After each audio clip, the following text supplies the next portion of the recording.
I get to stand on this stage and talk about one of my favorite subjects in all the world is beauty. As Danny said, I'm an artist, and so this term beauty has significant value for me. And it's a question that I've been wrestling with a lot the last few years of what is beautiful, what makes something beautiful, where does beauty find its source? And a friend of mine, Carrie Wallace, she's writing a book called The Discipline of Inspiration. And what she started to do in this book is she started to do research around all of these different artists of the ages, some of the greatest artists of all times that we would all agree created profound works of beauty.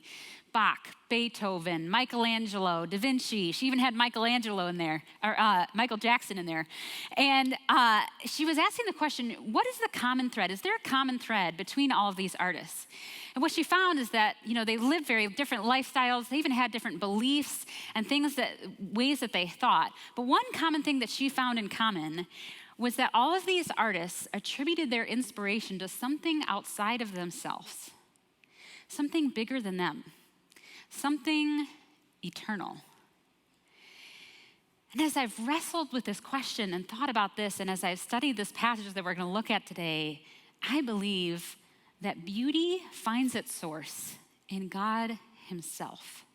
And that every act of beauty an artist creates is simply a response to the beauty that we see in who God is and the way that is expressed in the world. So the passage we're looking at today, though, uncovers this word beautiful, where Jesus has an encounter with a woman that he calls beautiful.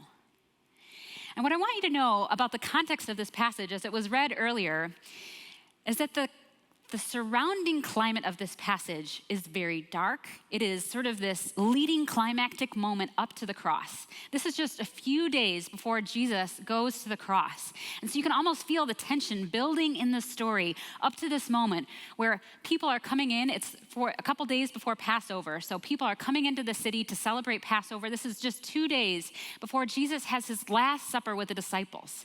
So every moment with Jesus is so precious, and we see something very significant about who Jesus is in these last days.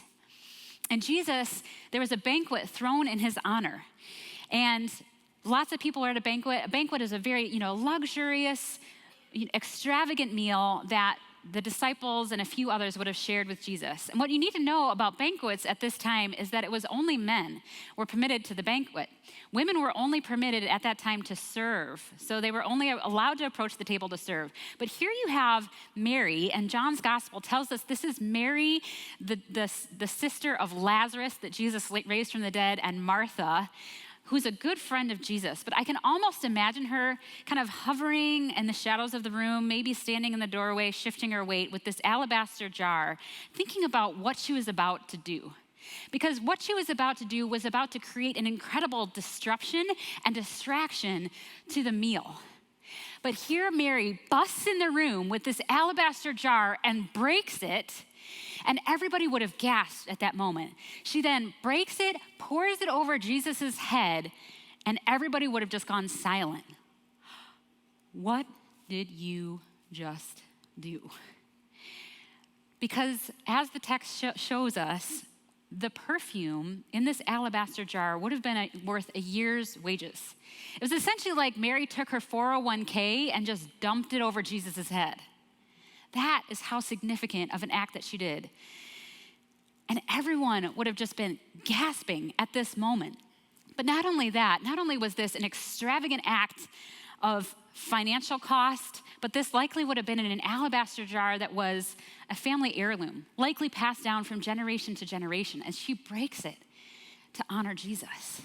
And not only that, she takes it another step further, where she takes her hair, which would have been hidden and kept back for women at the time, only let down for their husbands, and she gets down on her knees and takes the crown of her beauty and glory. For women at the time was their hair. And she takes her hair and lets it down, her beauty and glory, and wipes Jesus' stinky, smelly feet with her hair, lavishing him with her dignity and her glory and her beauty.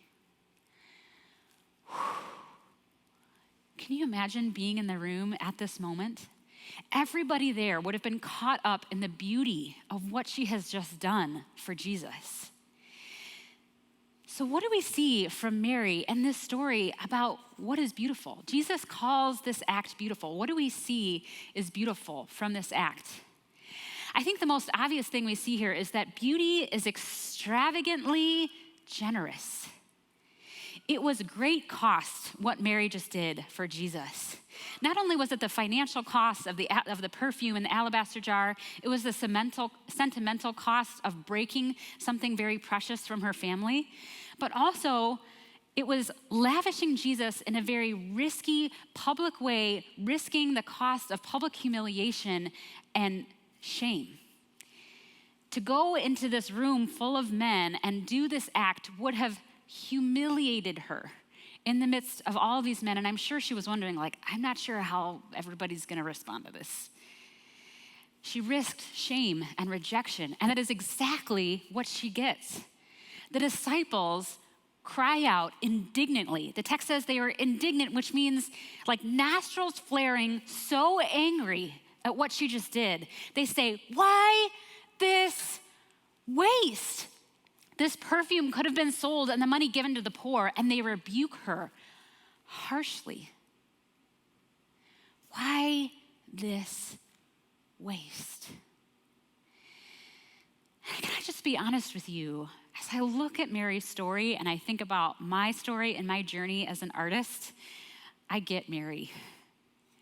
Because I'll tell you, as an artist, it is a costly and extravagant, luxurious act to pour out your gifts in the world.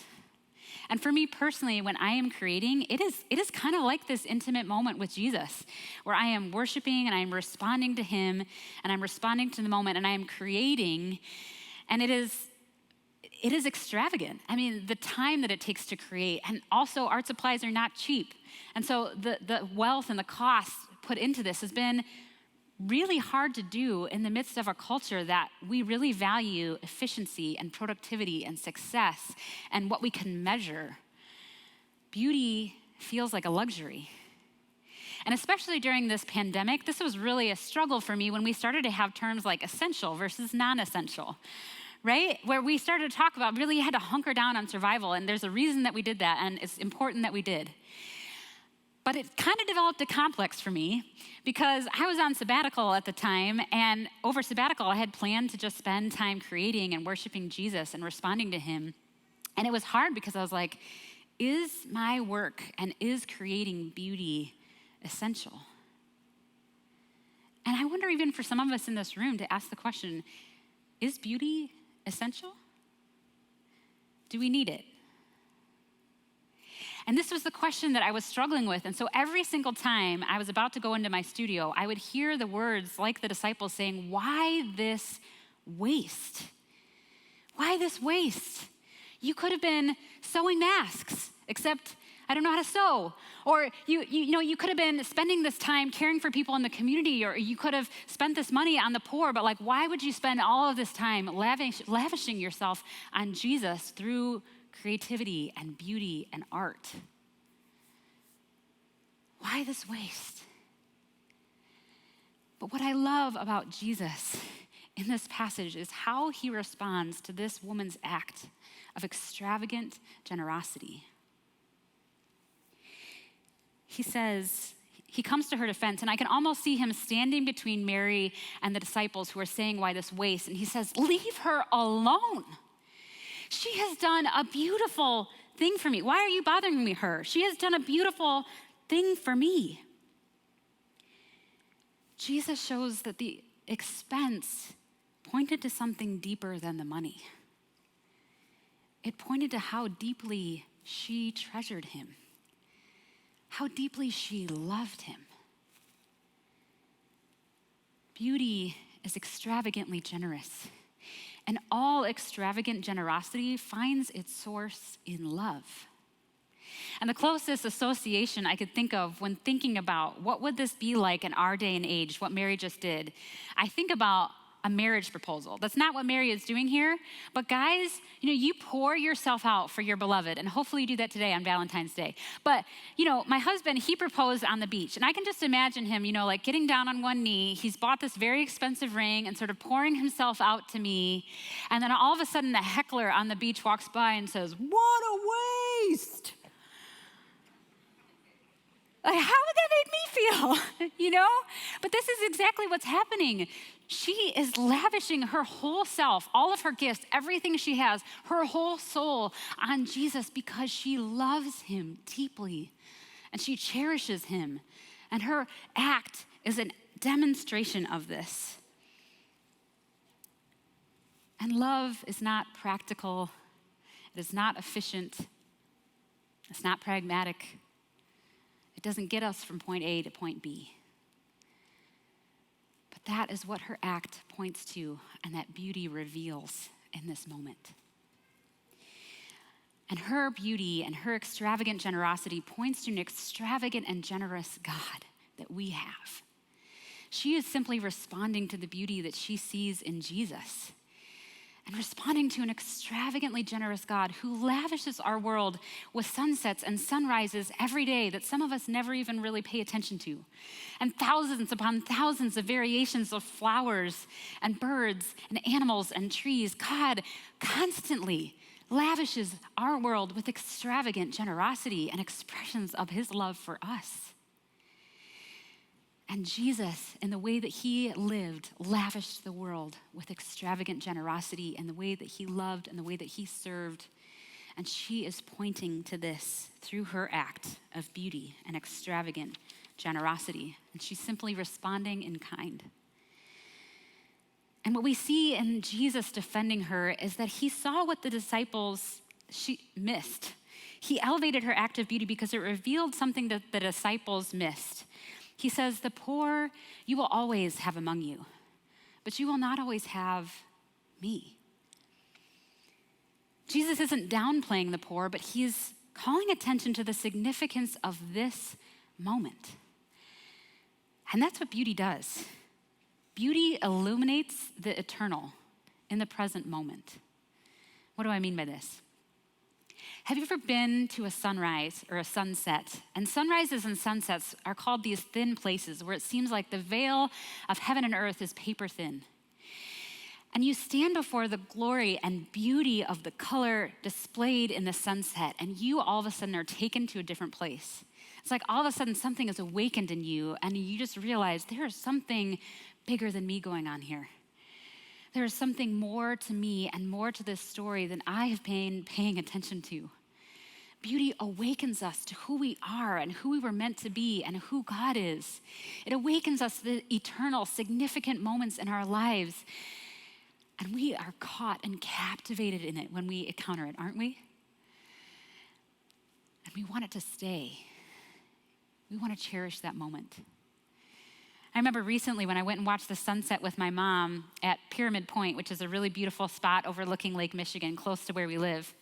We were looking over the sunrise, and I was just experiencing this with all of these people together, all of us captivated by the moment.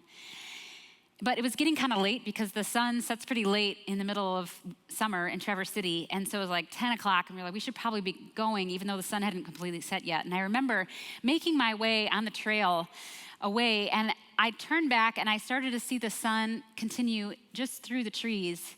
And I was like, I gotta go back. And I just, went back to the trail just to see one more glimpse of the sun going down, because it was so beautiful. And that's what happens when we encounter beauty, is we want it to stay, and we want to stay in that moment as long as we can, because we know that it is slipping away.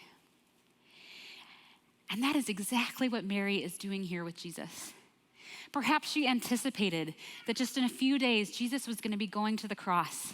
And Jesus was on his way, like the sun going down. He was about to light up the sky in the most profound act of beauty this world has ever seen, pouring himself out in extravagant generosity, in sacrificial love on the world. And Mary's act is like a spotlight that points to it, saying, look, Behold, the Son of God, the image of the invisible God, the one in whom all things hold together. Jesus, the Messiah, is right here. And he was only going to be there a short while longer. But the disciples were missing it. They considered her act a waste. Have you ever missed that? Have you ever been the one to miss it? To miss that moment of beauty? To miss God's work in the present moment?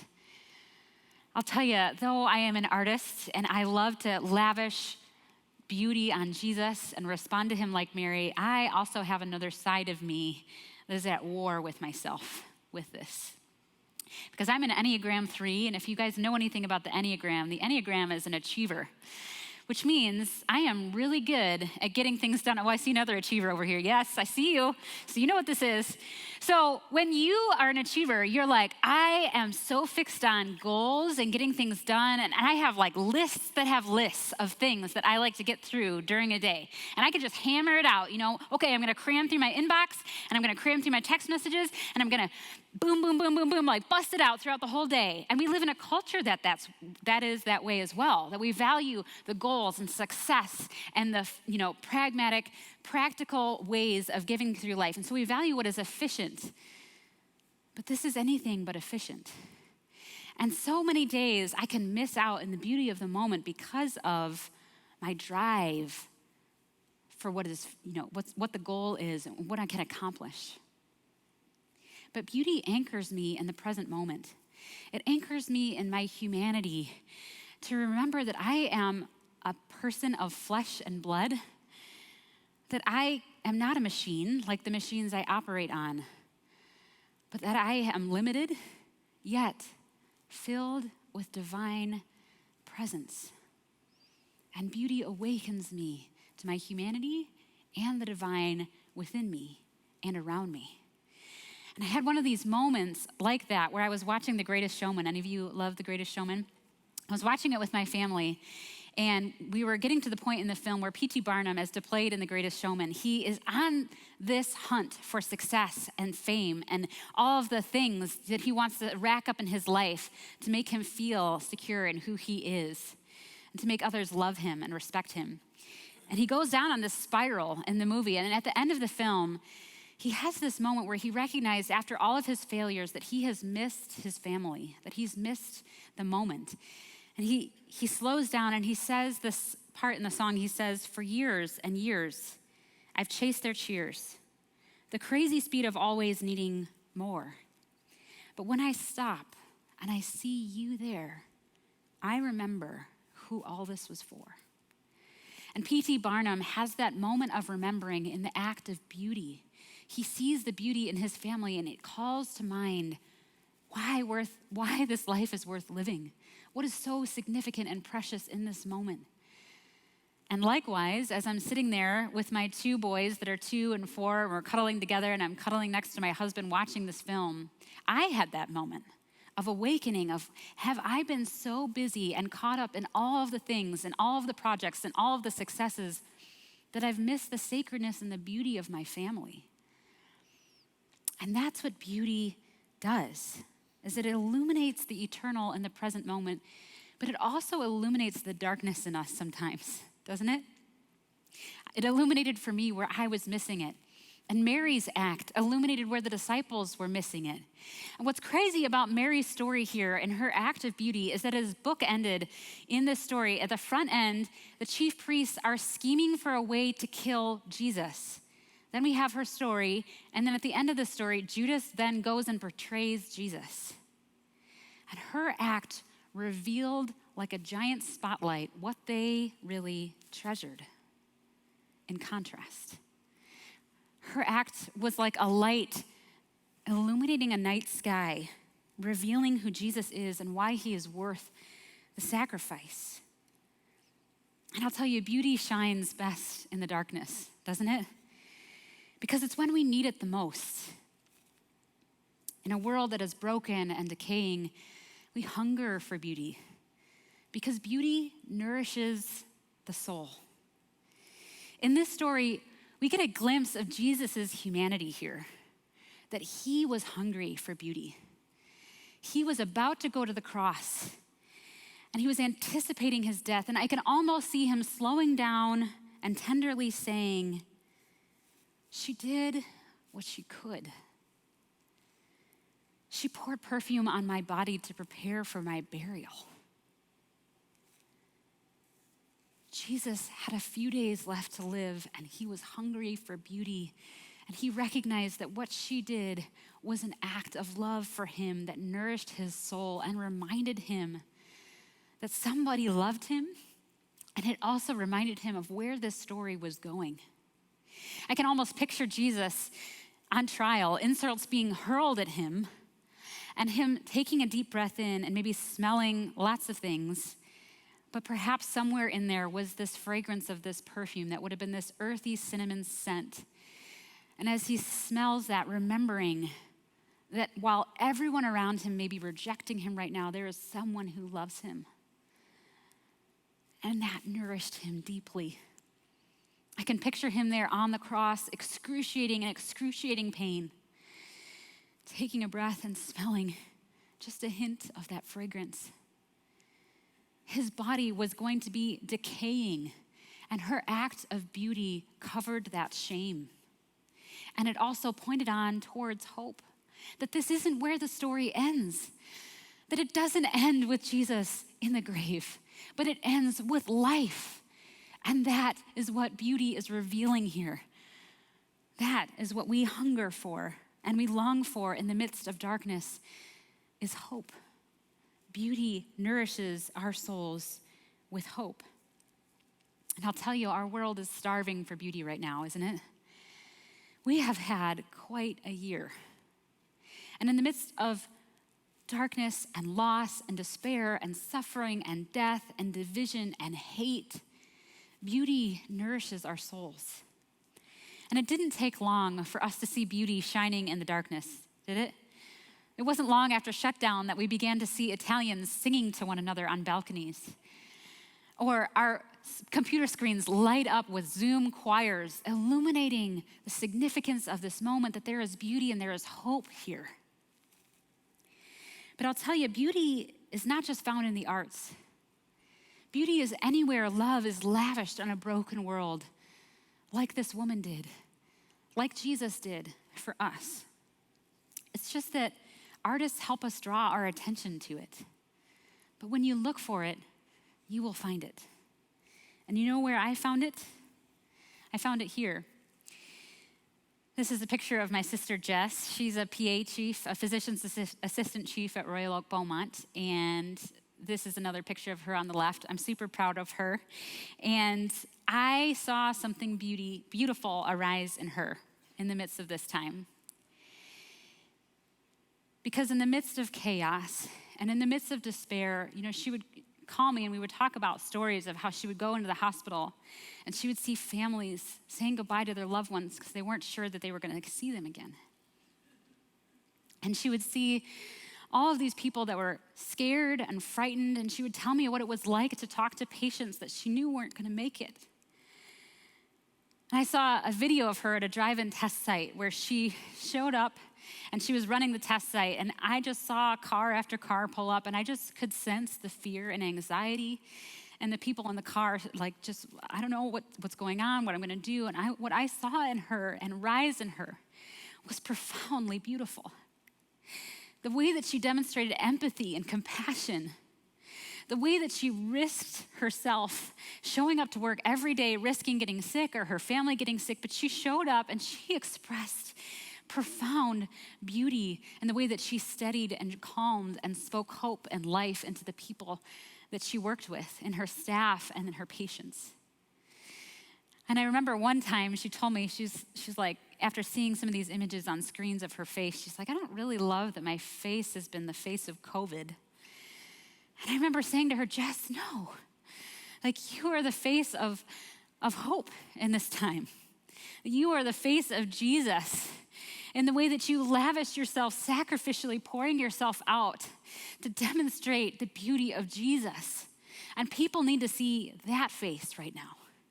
They need to see the one who is at great cost and risk to himself, like Jesus, going and loving and caring and serving those who need it most. And that is what she did every day. And like I said, in the midst of COVID as an artist, I was like, I'm not even sure what I'm supposed to do right now. I can't sew masks, and I'm not really supposed to go anywhere. So I spent my time in the studio. I did what I could. And I stood in solidarity with her and with all those who were suffering as I painted, and I would pray for her, and I would pray for our essential workers, and I would pray as I was painting, and I would worship Jesus. And I wanted to paint what I saw arise in my sister. And so I painted this piece called Valor, which valor means bold determination in the face of great danger. And that's what I saw arise in my sister. I saw beauty arise in her, and I wanted to respond by creating beauty in response. And to picture here, what I was trying to capture is that in the midst of the surrounding chaos and darkness, her arising into it. And I just saw her arising to be the person that she was created to be. I told her, Jess, you were made for this moment. And she truly was at her best. And so I had to respond in creating beauty in like kind. And that's the way beauty is. It has a ripple effect to it. Beauty begets beauty, begets beauty, begets beauty. And like I saw in my sister, I responded with beauty. And like Mary, she was responding to Jesus's beauty and creating beauty. And then Jesus says, her story will be told anywhere the gospel is preached. So her story has multiplied millions of times over, pointing to and demonstrating the very source of that ripple, which is Jesus, and the beauty that is him. Her story is deeply connected to the gospel because it points to who God is. Our God who is extravagantly generous. Our God who lights up the night sky and illuminates the eternal with the present moment. And our God who nourishes our souls with hope and beauty. And the encouragement from Mary and in this passage is to become captivated by the beauty of God again. Let me ask you, when was the last time that you were so captivated by the beauty of God that you were lost for words, like the song says? That you couldn't help but respond in awe and worship and wonder and throw yourself at the feet of the King who laid himself down for us. We need to become recaptivated by the beauty of Jesus again. Because when we are, we cannot help but respond by creating beauty in the world. And our world needs to see the lavish beauty of God these days. And so I want to encourage you with a couple artist tips on how to seek out beauty. You ready for this? You guys want some artist tips here? It is a discipline to seek beauty out in the midst of a culture that has blinders on, where we are so distracted and caught up in anything going on our screens, where we caught up in the rat race and the agenda and the efficiency and getting it done. It is so hard to be captivated by beauty because we so often miss it. So to create a discipline in your life of seeking beauty and attending to it is super important. And even while I'm an artist and seeking beauty and creating is a discipline for me, I also have to discipline myself to be nourished by beauty in the world. And so something I've been doing recently is after I drop my kids off at school, we live, their school is right on a street that leads up around the bay in Traverse City. And so I know it's pretty nice. I'll just say that. So I drop them off at school, and I drop them off right around the time of sunrise. And I've made a discipline to just take this drive up. And once I hit this curve, I all of a sudden see this brilliant sunrise. And every time I've just been like, wow. And so I've captured in here just the last few weeks these snapshot images of what I've seen in the beauty in the sunrise every day. And then at the end of the day, I go out in my backyard and I go and look at the sunset, which is some of these bottom ones. And when I do that is it anchors me in my humanity. It anchors me in the present moment, and it anchors me in what God is doing right now, in the present moment. to take a deep breath and remember my humanity, to see and to smell and to taste and to hear what is going around in me, anchors me in the present moment. And that's a practice that you can do daily. It's just to seek out beauty either in the sunrise, or you can even do it with your family at kitchen, at dinner time. Just stop, take a breath, and look around and say, what is beautiful in this moment? What is the beauty that's being revealed in my family right now? Where do I see it? And what does it show me about the beauty of God being revealed through them or through creation or whatever it is that you're putting yourself in front of? To seek it out, to make space for it in your life and anchor you in the present moment. And to be captivated by a God who is so beautiful and extravagantly generous that he shows us more of who he is. And when we do, we cannot help but respond by creating beauty in the world through what we make and through how we live. When our world is broken and divided, we can demonstrate the beauty of God through the way that we show up in the world. You may not need to be an artist to present beauty. You could be like my sister, or whatever it is in your life that's like the alabaster jar that you need to do in lavish response to who God is, in service and sacrificial love for the people around you that demonstrates our beautiful God.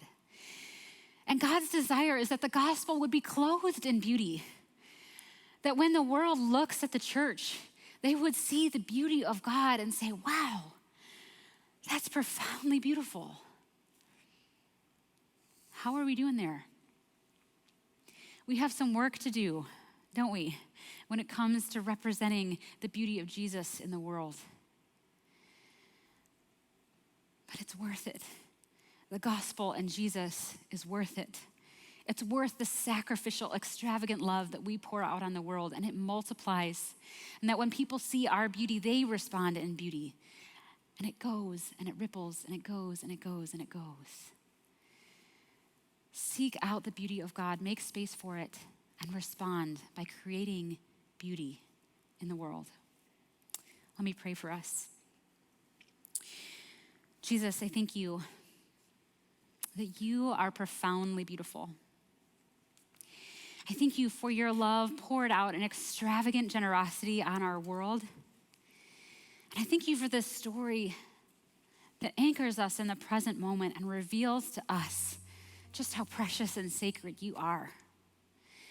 And Lord, I pray for each of us here that we would be walking through our days, not blinded by our to-do lists and our tasks and the things that we busy ourselves with, God, but that you would help us to slow down and to be captivated by the beauty in each moment and to be wondered and filled with awe and respond in worship to your extravagant beauty in the world. Jesus, would our world begin to see your beauty expressed through us in the way that we respond? In your name we pray. Amen.